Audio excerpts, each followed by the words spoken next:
the business owner that's doing $500,000 a year is not necessarily doing everything in the day. You have people that can help you, and you have systems that can help you. And if you try to do everything, you're never going to get everything done, and you're going to feel like you're spinning your wheels, right? So it's about increasing the value of the things that you're doing, and then identifying what the low value items are that you're doing, and finding cheap, affordable, or free ways to offload them, right? We call like, do you want to keep doing these things? Do you want to delegate these things, or do you want to dump these things? So the things that you should do are obviously the high leverage activities. Going to estimates, for your business right now, moving around crews, talking to homeowners, working on upsells, closing out jobs, like those are high value things. Welcome to the Painter Growth Podcast, where we help you scale your painting company in record time. Join us as we explore sales, marketing, hiring, finances, leadership, and more, everything that you need to know to scale and grow your painting business. I hope you enjoy and subscribe. What's up, everybody? Mike Gore-Hickman here, founder of paintergrowth.com, and you are all listening. Some you're watching the Painter Growth Podcast, YouTube, Spotify, and Apple Podcasts. So what's up? Today we have my friend, client of ours, and awesome business owner, great person, and recent community member of the month winner, Mr. Gilbert Perez. Here, how are you doing, Gil? I'm doing well. How about yourself? I'm doing great, man. Beautiful day here. You are located in Texas, South Texas. Yeah, I'm in McAllen, Texas, down here on the Texas-Mexico border. That's where I'm at. Awesome. Well, I guess before we jump into the coaching component of it, just get your feedback so far. What made you decide you wanted to join Painter Growth? Well, I've been in this business for going on 4 years now, and I've just kind of been doing the same thing over and over again. And when I got on the lift off 2024, I believe that's what it was, 2024, and I think you were the first one on. I came on just a little bit late on that day, but you were the first one on, I believe, and it just caught my attention. I've spoken to you guys probably about, I think, a year and a half ago, and it wasn't a right fit at that time.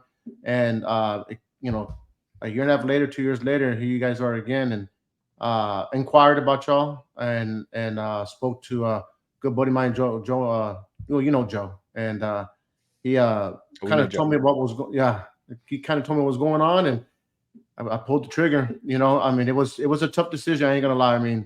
It's a tough decision, but I decided to do it because I need to do something different. Awesome. And it's just been a month. How's your first month? Well, the first one's been going good. It's been going well. I've had some stuff happen, during this course. This time last year was pretty slow. And then now this year is, it's kicked in. You're just doing things differently, much different than what I used to do. Things I didn't think about that you guys have kind of shown us how to do.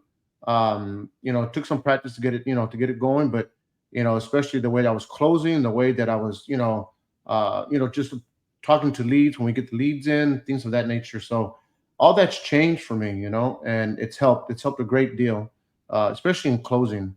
It's helped a great deal. Awesome. Do you have close rate metrics on, or how much you closed in the last month? Well, let's see here. I have 4 storage units areas. That's about 25,000. We did a walkthrough yesterday, so they took out some stuff, but that dropped down to about 25. It was around 34, but like I said, they removed it. Had another house that exterior that was about 7,500, and interior was 12,000. Got a Motel 6 that's I'm still pricing that out, but that's going to be a pretty big one. And then front doors that we were doing. So that's about $1,900, and for that. So I don't have an exact total, but for this month, just this month alone, all that's been coming in. Nice. All that's been coming in. So it's great. Just to 50 plus for sure. Yeah, for sure. Cool. Well, the purpose of this one is just to do kind of a live coaching call and see where else we can help. So tell me, man, what's going on? What's struggling you right now? Busy. I'm trying to get out there to do the door knocking, and because all the quotes are coming, because I have My Google's out there. I'm not running Google, but I have a Google presence, and then my Facebook stuff that I'm doing too as well. That they're pouring in, and so I've been working late to try to get those quotes in on top of doing my regular project management of the other projects we got going on now. So my days have been stretched into past 5, 6, 7 o'clock. So trying to get out there and do the door knocking has been a little difficult during the day, but on the weekend is where I really try to get it done. Especially like if I go garage selling, my girlfriend likes to go garage selling, so I'll go with her, and then so I'll go hang door, do the door hangers, or I'll put the yard signs out in the neighborhoods, and we kind of go on our way. So it's I try to incorporate as much of it in as possible, but that is a method that I was not using at all, period. And I had door hangers here in my office for the longest time and just did not hang them up. And I started hanging them up, and then I ordered a whole bunch more and started hanging those up as well. So that's clearly a method that's different. So one of the biggest challenges you're having right now is just you're too busy, and the job that you have now is just taking up too many hours in the day. Yeah. So I'm having to, figure out, my hours. So I'm an early bird as it is. So, this morning I got up at 3 just so I can start working some of the things that I do, because I know it's going to stretch me into late in the day. So, I love going to the gym, but have not been able to go to the gym lately because it's I got a lot going on right now, which is great. But that is a problem. Yeah. I need to get back in the gym again. So. Yeah. If I miss the gym like 3 days in a row, I start getting cranky. Yeah. Oh yeah. I love it. I love going to the gym. It just, it's just my zen, kind of thing that I enjoy the most. And I've been doing that since when I was in the Army. So it's just kind of in me to do it still, Yeah. So, I mean, we don't go into having a painting business to wanting to work 80 hours a week, but that's what happens, right? As we kind of grow. What is your monthly production rate right now? Like approximately what did you produce in January? What are you looking to produce in February? What am I looking to produce? Is that what you're asking? Yeah. What did you produce in January about? And then what are you approximately going to produce in February? January, I was probably around 7,000. I mean, it wasn't very much until I got in with you guys, and then started probably I think mid-January, I believe that's when I started. And then as I was learning all the new things, then all the podcasts that you put out, all the information that you're just, that you're providing everybody, started implementing all that I could implement, trying to take the low-hanging fruit as much as possible without having to spend too much money up front, but being able to generate all that. And then this month, it's pretty much all the projects that I've been telling you, at the beginning of this, that's it's tripled. Feels like it's tripled since January. So I mean, it's great. It's great. Okay. So you're hoping to produce like 25 to 30,000 this month? Yeah. So my number that I'm yes for sure. My number that I'm trying to hit every month is around. I had it on the computer, but it's from 45K a month. Okay. That's the number that's my magic number, 45K a month. Okay. So if you're looking to get to, 45K per month, we need to start treating your time like you're a business that's already doing, $500,000 a year. Right. And so the business owner that's doing $500,000 a year is not necessarily doing everything in the day. You have people that can help you, and you have systems that can help you. And, if you try to do everything, you're never going to get everything done, and you're going to feel like you're spinning your wheels. Right. So it's about increasing the value of the things that you're doing, and then identifying what the low value items are that you're doing, and finding cheap, affordable, or free ways to offload them. Right. We call like, do you want to keep doing these things? Do you want to delegate these things, or do you want to dump these things?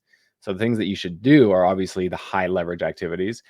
Going to estimates. I mean, for your business right now, moving around crews, talking to homeowners, working on upsells, closing out jobs. Like those are high value things. Things that are like maybe medium value things that you probably have someone in your team that can do, would be like production related that end up taking a lot of time. So moving around paint, moving around ladders, going to the paint store, checking in on jobs every single day. Like these are things that we could probably delegate. We can create a system for, and we can delegate them. And then the third one is and then going on further on the delegation train.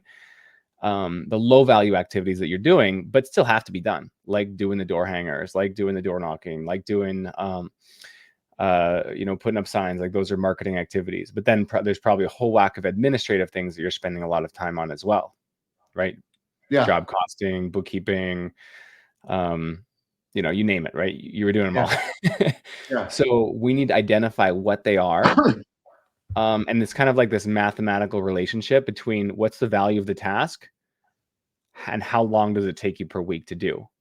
And we want to take the low value tasks that take a long time and get rid of those first, right? Because those are typically the easiest thing. Because like you can't really screw up hanging door hangers, right? Exactly. But you can probably hire someone for like 10 or 12 bucks an hour to do it.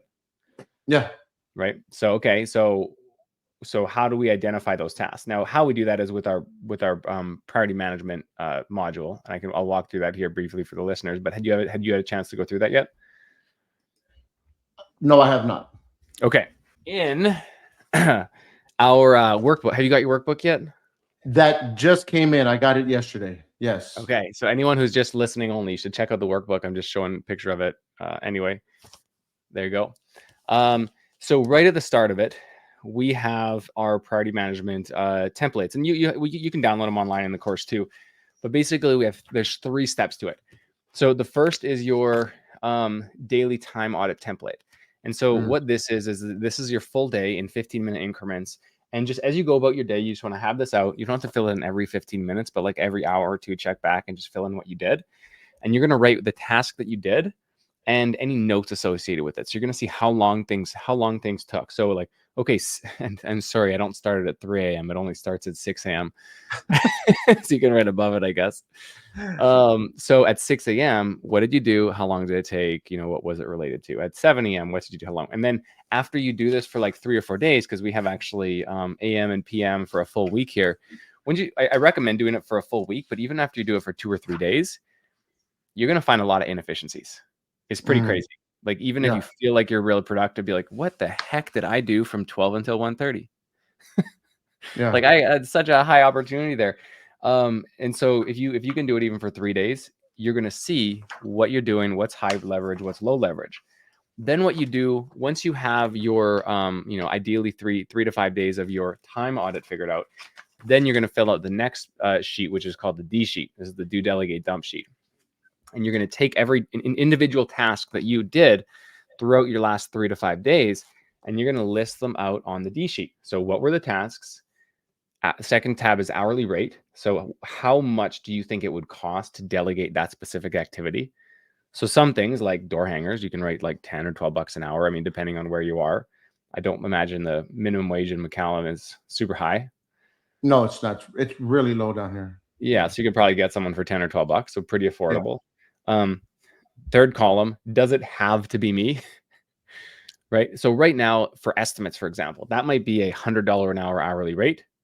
And does it have to be you? Right now, yes, because you don't really like it's expensive and you're not quite big enough yet for a sales rep. So I would say yes, and then you're going to write do for sales. But for like door hanging, hourly rate 10 bucks an hour. Does it have to be me? No. Okay, well, we're going to delegate it. Right. So as you go through this, your D sheet, you're going to see hourly rate, how much time you're spending on everything, and then you're going to be able to prioritize what you should do, what you shouldn't do. So the first step, you're getting more clear on where you're wasting time. And then the second step, you're getting clear on what you shouldn't be doing anymore, right? Then you can prioritize what to delegate, what to create systems for. So something like doing door hangers, sounds like you're spending like maybe 2 to 4 hours a week doing it. Yeah, it's not right now. It's not very much. I've just been busy the past couple of weeks trying to get everything together. But yeah, but I mean, 2 to 4 hours a week is a lot of time for one task, for one low level task. So 4 hours a week, you're doing something that should be done. That'd be $40 a week to delegate, right? $160 a month. You now have that done, and you've saved 4 hours a week. So as a business owner that does 45,000 per month, if you're maintaining a 35% profit margin, so 45,000 times 0.35, that's 15,000 in net profit. Okay, divide that by 40, divide it by 4.3. That's $91 an hour. Okay, at $45,000. So in theory, anything that you can delegate for less than $91 an hour, you should be delegating for less than $91 an hour. Does that make sense? That makes a lot of sense. and this is why I joined you guys, because stuff like these numbers here, as as a business owner who does, I came into with zero experience in painting, so, and obviously zero experience in running a business. So when you break it down like that, I mean, it makes a lot of sense, because you don't see it that way. At least I don't. I see it as, I need to find work, I need to find work, I need to find work, and that's my main concentration, and that's been what it is the past couple of years. you Mhm. know but as the businessman, business oriented with the numbers, understanding it, this is great. you know So I mean, what you're talking about, and it's pretty regular, like, human behavior, right? And I'm just going to share my screen here, and you've probably heard of this before, but I'm just going to share my screen right here. So again, anyone listening, sorry about this, but so this is like Maslow's hierarchy of needs. Have you seen this before, Gil? Negative. No, I have not. Okay, so Maslow was a psychologist or psychiatrist, psychologist, whatever you want to call it. Hmm. And he created this hierarchy of needs that basically every human goes through, and like the bottom being the most important. So at the bottom is physiological needs: air, water, food, shelter, sleep, clothing, reproduction. So if you don't have any of those things, if you don't have water, you don't really care about your family or your sense of connection, right? You just care about water. Yeah. So once your physiological needs are taken care of, now you can start thinking about the second level, which is safety needs: personal security, employment, resources, health, property. Again, if you don't have personal security, friendship doesn't really matter that much, or respect, or desire to self-actualize. Like, those things don't matter if you don't have personal security or employment, resources, health, property, right? So what I would, you have your physiological needs, but in safety, one of them is employment. And so Hmm. as a business owner, if you are always scraping the bottom of the barrel for your next job, like, where's my next job going to come from? That is personal security. I don't know I don't know how I'm going to feed my kids in February, right? That's a bad Exactly. place to be, because you don't have the time to now, or the in terms of this pyramid, the hierarchy, you don't have the mental capacity to start thinking about that next level, like productivity. That your personal productivity doesn't matter if you're just trying to get that next job. Hmm. So now, in the last 3 weeks since you joined this program, you've realized, like, oh, I have all of these different ways to get jobs. So I don't need to worry. Like, yes, I'm still hustling, I'm still doing the things, obviously, but I don't need to worry about that anymore, because that's taken care of. Yeah. Now we can start going to the next level, which is in this specific pyramid: love and belonging, friendship, intimacy, family, sense of connection. But you can also add I mean, it's pretty parallel, your personal productivity and how much time you're spending working. Because if you're working from 3 a.m. till 6 p.m. and then you're working from 5 p.m. till 8 p.m., well, it's a lot harder to maintain a relationship with your girlfriend when you don't have any time. Like, girlfriends take time. They take time and money. And if you've handled the money thing, now we need to spend time with them in order for them to continue wanting to spend time with us, which is kind of Yeah. the point, right? Yeah. Exactly. Yeah. Yeah. So now you have the ability to start thinking about being productive. And so that's why our productivity training is right at the start of the program, because it's so important. And, people join Painter Growth Blueprint. They join working with Painter Growth because they're like, I want to get more leads. I want to get more work, right? Just like you did. Hmm. But what people don't realize is that once you solve that problem, new problems open up, Yep. including your time, your team, your leadership, your company structure, your standard operating procedures, your cash flow management. All these other things start becoming problems, which is all things that we address within Blueprint, but you just got to figure out what to prioritize. Yeah. So for you, definitely priority management. We want to figure out what these lowest level activities that you're doing are, and get those off of your plate as quickly as possible. But not just get rid of them, because these are all really important things that need to get done. But how can we make sure that we have a system for it, and we can get on someone reliable to do it, so that you don't need to do it? Because if you spent those 4 hours instead of door hanging doing 4 estimates, how much more of an impact would that have on the job, on the business? A lot. Be A lot. great. So Yeah. on average, nationwide average, every time you do an estimate, you book about $1,000.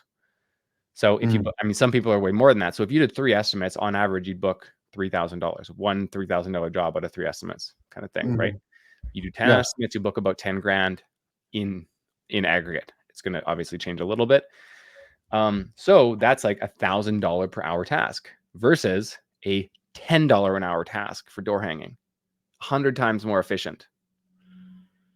And the game of business, the way that I look at it, and now with my business, this painter growth, I started it, and then now we're doing like several $100,000 a month. I cannot let myself become a limiting factor for any aspect in my business. Right. So if like I find that I'm the bottleneck, something comes to me and I have to do something in order for it to keep going, then that's a problem. So what I kind of have said a lot, and kind of I'm trying to get coined for this phrase. One day, if someone quotes me on this, I'll be forever grateful. But your ability to grow your business will be limited only by your ability to delegate more and more difficult tasks.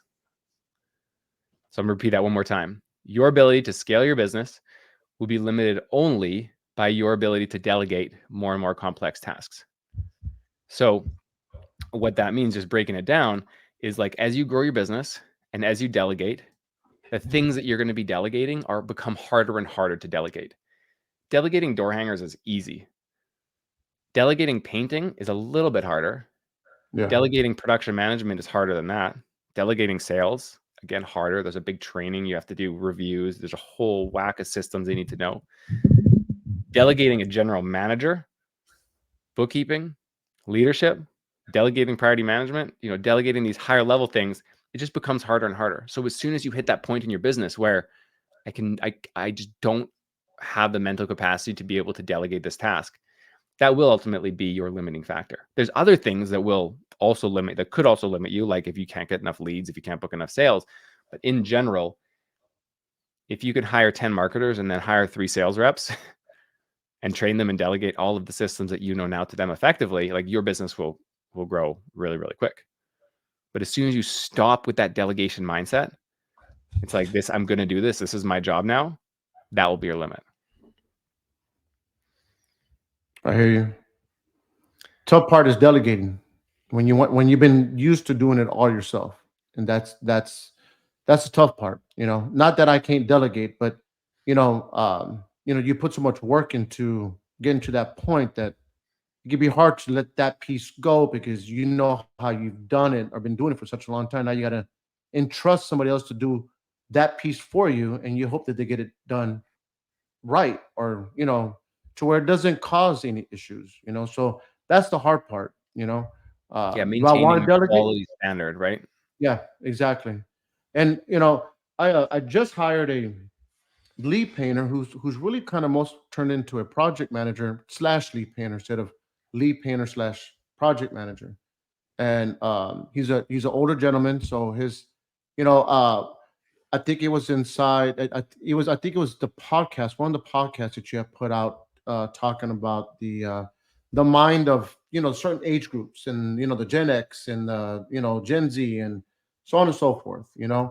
And I was and I'm glad I listened to it at that time because I was in a great need of a reliable lead painter. And so I started going through applicants. I must have went through 60 or so applicants until I found the guy that I needed, and then I implemented the stuff that you guys were talking about on painter growth, and also listening to what the podcast was saying. And I feel that I personally hit a home run with this gentleman because he thinks, well, he's also ex-military, but he thinks how I think. He understands project management, he understands painting, he understands everything, but he also understands that in order for the business to grow, that his piece is along with the rest of the painters. But if I can't be doing everything, and he understands that, so I've had to delegate some of the things that I've been doing a lot, running to Sherwin, doing the things, just the little things that was taking up my time, driving everywhere, checking on this project, going on that project. And now he's able to handle that for me, and it's a good feeling to have because it lets me focus on these other things that I was lacking, I wasn't getting to on time. Even though I was waking up at 3 or 4 o'clock in the morning, I still was not getting to those things. So, to have somebody on board like that, it's great. But yes, certainly, as it relates to delegating, I am more than willing to delegate if I can, Yeah. Yeah. So on that note, I'm gonna bring up a concept. Like there's delegating and there's dumping, right? So Yeah. delegating is, and there's stages to delegation about doing things with high direction and low direction, high support, low support. And initially, when you delegate a task to someone, you want to be delegating it with a high level of direction and a high level of support, right? Yeah. And then as they get more competent, next time is going to be low level delegation, high level support, and then it'll be low and low so that you can essentially offload a task and trust that it's going to be done right.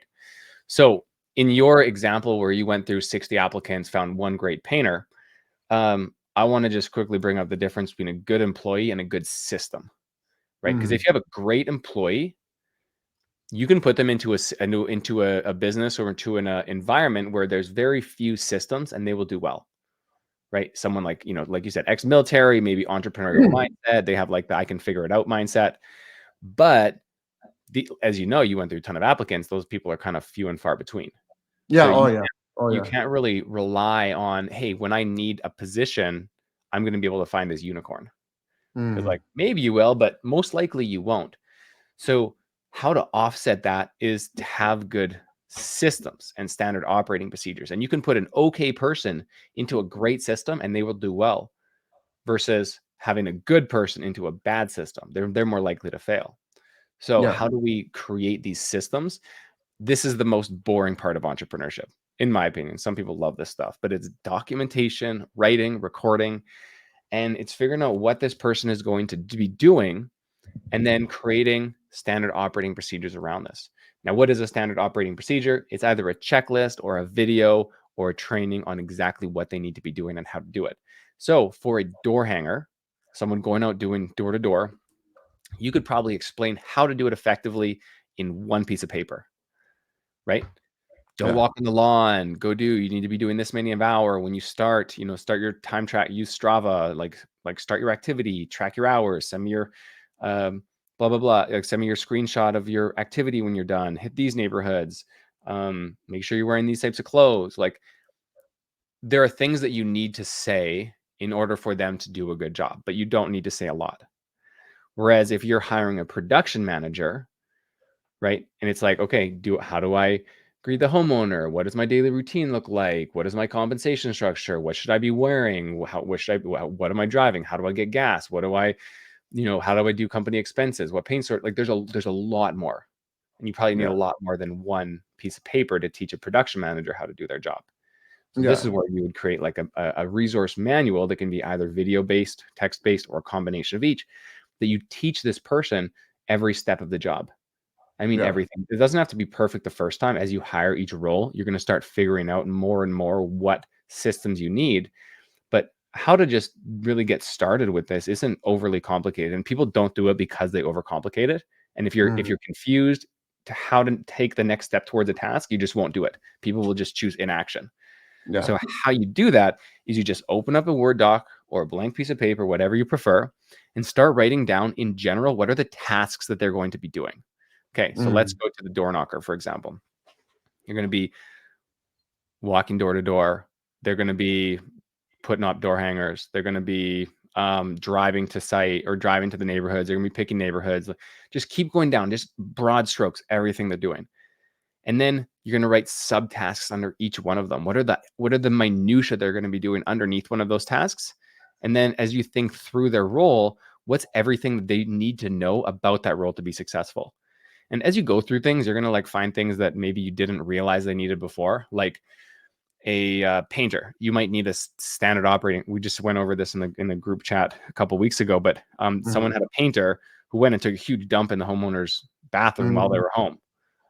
And the homeowners got upset. And it's like, well, obviously, like the painters aren't supposed to do that. Well, did you ever tell them? Was it in their manual? Did you do that during onboarding? Did you have a system telling them what they're supposed to do when they have to go to the bathroom? No. So because you don't have a system, an average person in a bad system will underperform, but an average person in a great system will overperform. So we need to think through all of these like edge cases over time, and we'll build it over time. The important thing is getting V1, getting version 1 out there, and then expanding on it as you learn more about these roles. As you bring on people, you figure out where their gaps are. oh, you have someone show up to work in raggedy clothes. We now have a new line item on our on our standard operating procedure about the clothes that you need to wear, right? Oh, Yeah. someone was 20 minutes late. Okay, now we have a time tracking system. And so every line in the system is there because of something that happened. So it doesn't have to be perfect. It just has to be started, and then you'll build on it over time. Yeah. That makes sense. Makes sense. Yeah. Gotta start doing that. I mean, I do have. I mean, there is an employee handbook that my guys get right off the bat. So when they create their profile for their payroll, um, there's an acknowledgement form that they have to acknowledge that they received the employee handbook.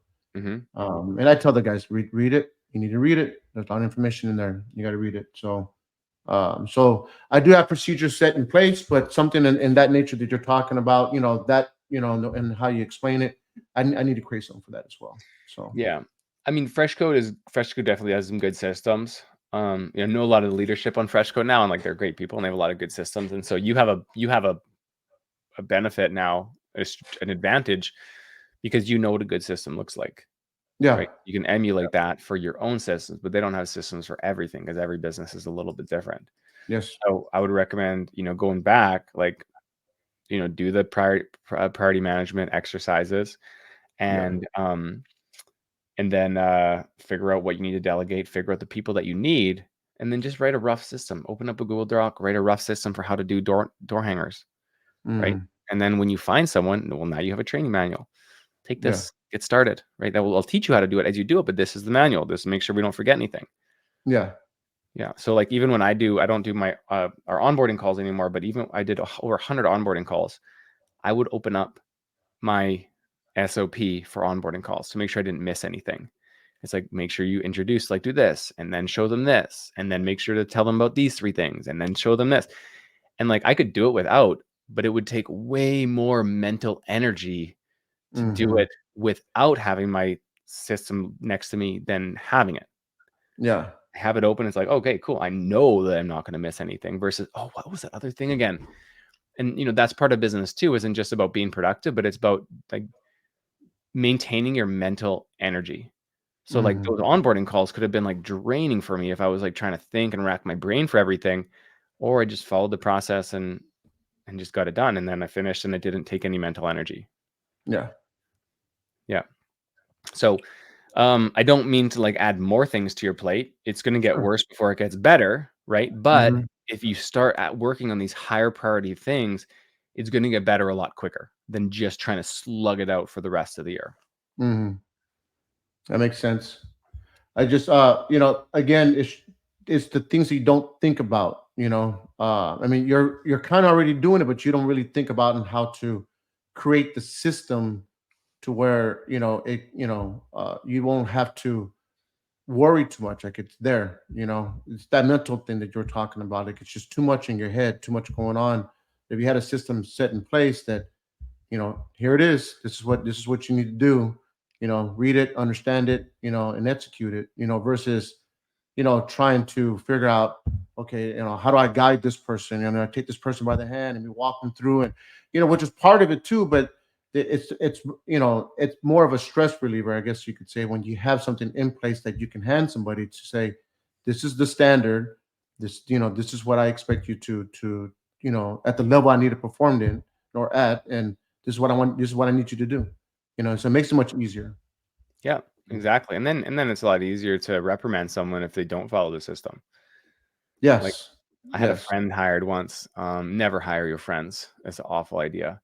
But I'd hired a friend to be a painter because he needed a job this one summer. And I like go to site where he's working, and he's scraping a wall, which is fine. But he's got big over the ear headphones on, and he's got a Mm-mm. cigarette hanging out of his mouth. I'm Yeah. like, I'm like, Yeah. you can't do this. He's like, but the customers aren't home. I'm like, that's not the point. Yeah. Exactly. Yeah. Yeah. You know, So I got a painter that likes to wear his hat off to the side a little bit, and I've had to tell him, a couple of times, like, what I need to do to ensure that that hat stays on correctly. If you want to wear it backwards, I'm okay with that, but it's not off to the side. Like he said, his thing was like, it's not bothering anybody. I said, what is bothering me? And you're walking around looking like that. you're a representation of the company, so let's act accordingly. Make sure you wear the hair correctly. So I mean, it's kind of like, like you would think that they would know not to do that. Case in point, cigarettes and headphones like that. But sometimes you don't. It's you don't have it written down, and you don't say, here, this is what I don't want you to do. That Yep. they just kind of do it. Yeah, Until you common tell them sense not isn't to. that common. Yeah, exactly. It's just out the window for some reason, and I don't understand why. I don't get it, but it's just out the window. You're right. Absolutely right. Yeah, and that's the benefit of having things written down. Writing down like a system is to write down the things that you think are obvious but aren't obvious to everybody. Like, don't blow Yeah, up the customer's toilet when they're home or ever. yeah, or ever. Yeah, Don't exactly. dry your hands on their towels. Don't clean your Mm, brushes in their, master mm, bathroom. exactly. But you need to say those things, or else, eventually you're going to have someone who does those things because they weren't told not to do them. Exactly. So I think, as in general, humans are absolutely like lazy people, right? We take the path of Mhm. least resistance. That's why we invented the remote control and iPhones and all this stuff, because we wanted to Yeah, save time and do things easier.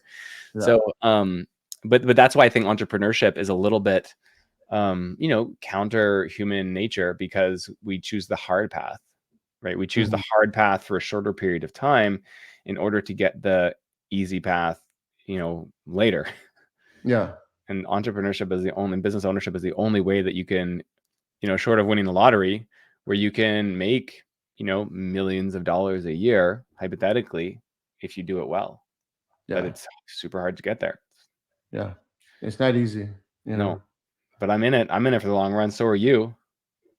Yeah, I sat down with my guys. I took them to breakfast on Monday, and just to outside of, because we're on this big project right now, and I said, well, I'll just meet you. I told them meet me at Denny's on Monday morning. We went and everything, just had a conversation with them, very informal, obviously. And I just asked the guys, I said, what is it that you guys are trying to do? They're young, they're in their 20s, young guys. I said, what is it that you guys are trying to do with this? Because they tell me that they love to paint, and I try to, I try to mentor them as much as possible. Because I mean, I'm twice their age, so I try to mentor them as much as possible. And I said, at some point you're gonna have to outgrow this 20-year-old phase that that you guys are in, and you're gonna have to, mold yourself into someone that can, when you have kids, you want to be able to say, I've been there, done that. This is what I did, kind of thing, And they're like, well, we want to. One guy was like, I want to own a painting business. That's what I want to do, And his thing, and I said, why do you want to own a painting business? He said, because I just want to make my own hours, and I don't want to have anybody tell me what to do, and that kind of stuff. And I said, okay, well, that's the wrong reason why you should own any business at all in general. Period. I said, it's hard. It's hard to own a business. It's not, the hours you put in, the sacrifices that you make, the things you have to go through to keep climbing that staircase. It can be difficult, and it can be demoralizing at times, and you feel like you're stuck, and you feel like you can't get ahead, and then when you get ahead, you get knocked back down, and you got to keep moving. And I said, you got so many things that, as a painter, that you don't think about as a business owner. When you become a business owner, you're not only worried about the painters, you worry about everything else that comes along with that business, and things that you don't even think about. I said, it's not an easy process. It's not an easy thing to do. But once you get to a point to where you achieved something that you want to do, then that's a feel good moment. But you can't stay there. You got to keep moving forward, and you're going to keep running into more problems and more issues moving forward. So I said, you gotta understand this. And I try to preach to my painters. I said, don't think of this job as just you guys are a painter. Yes, that's your profession, but look at it as a whole. As I'm trying to grow, but I can't grow without you guys. And you guys are trying to grow, but you can't grow. If you stay with me, you can't grow without me. I got to bring the work to you. I got to do the things I got to do in order to put food on your table, a roof over your head, to pay for you guys to pay the bills. And we're dependent on each other. I'm not successful if you're not successful, and you're not successful if I'm not successful, kind of situation. So it's a hand in hand. We have to work together, Yeah. and it's extremely important that we do. So I try to tell them that this isn't, you have to be selfless in this effort that we're trying, to be successful in. There's no individualism when it comes to this type of team that I'm trying to create.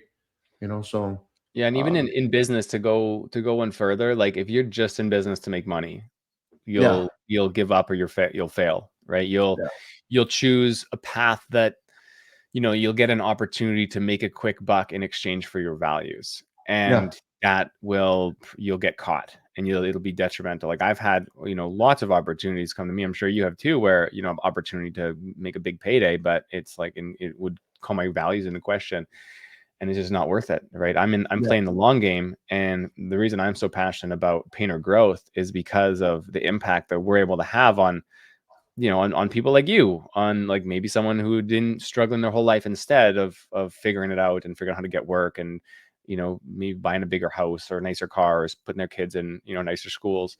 Like I'm passionate about that, and it's awesome making an impact. And I'm definitely thankful for you finding us, because yeah, you're an awesome contributor to the community, and we love having you, and I know that you're gonna do big things, man.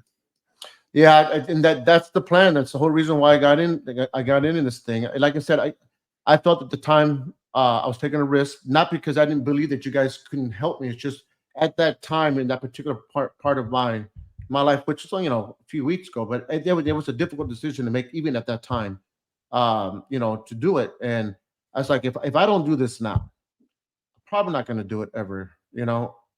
On top of the fact that painting season is right around the corner for us as well, and it's going to get extremely busy. At least that's the plan, that's the hope. But knowing that that's around the corner, it's like I need to have whatever it is that they're going to do for me, or I'm going to learn. I need to do it between now and April. This is my time to get what I need to get in, so I can do what I got to do from April to whatever, September, October, November timeframe. This is Yeah. my block. This is my This is the window. time. This is the time to get it done, to get the systems figured Yeah. out, to get your time under control, so that you're not running around like a chicken with their head cut off all summer. Yeah. So yeah, so I'm extremely grateful that I am able to do this, because there's a year and a half ago I couldn't do it.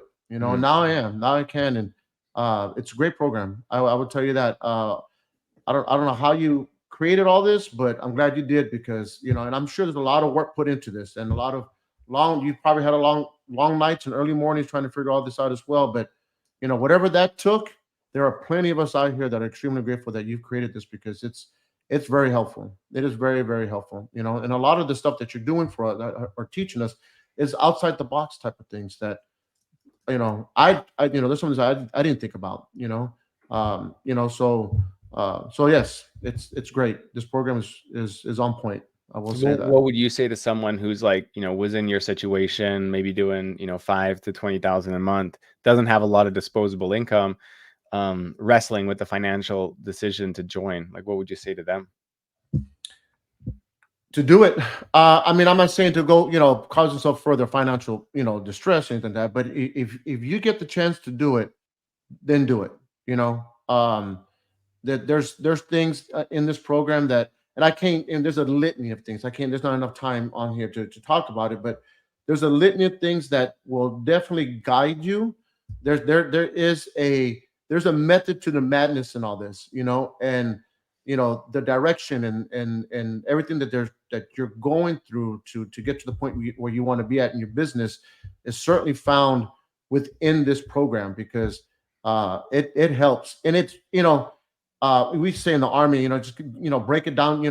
When I had to explain something to soldiers, so when I had to tell somebody something, I would, I would say, I'm going to break this down to you, Blues Clues, Sesame Street style, so you fully understand what I'm trying to tell you. And in this, it's simple. It's not hard. The only thing that's hard to do is get yourself out there to do the things that you weren't doing before. That you may be, whether it's doing Facebook posts and being on videos and doing things that you were uncomfortable in doing. Those may be hard things for you to do, but the actual program in itself is not. I mean, it's fairly simple. It's straightforward. There's no, you're not trying to guess at anything. And then on top of that, everybody in the program is going through the exact, if not close to the exact same thing that you're going through. So there's a lot of people within the program that are that are feeding off each other, trying to get the same thing that you're trying to get. So everybody's in the same fight, and it's great. There's no inferior, there's no superior, there's nothing like that. Everybody's on the same sheet of music trying to do the same thing. I appreciate that, man. And what position were you? What rank were you in the Army? E7. I got out as E7. I was sergeant first class. Well, okay. Thank you for your service. Yeah, appreciate it. Yeah. So I did my 20, and once I did my 20, I was out. I enjoyed it. It was great. It was a fast 20 years though. Wow. Very fast 20 years. So I got in when I was 18, and I was retired by 39, and then did a couple things after that, schooling, and took a contracting job, and then started my painting business a couple years after the contracting job. So got a little military pension, I imagine, too. Yeah, I mean, yeah, it's great. It's nice. I got my little perks here and there, and too bad I can't use my military perk along with my Sherman-Williams perk that I get, but they won't let me stack it. But I mean, it's okay. So yeah, it's great though. It's good. It's good. So it was a great time. Well, thanks for your time today. I hope that was valuable. You got some work to do, and you're destined for big things, man. Appreciate you. Yeah, I appreciate it, man. Thanks for the whole podcast thing. It was great. It was great. Thanks for listening to the Painter Growth Podcast. If you want to grow your painting business, go to www.paintergrowth.com or click on the top link in the description. Talk soon.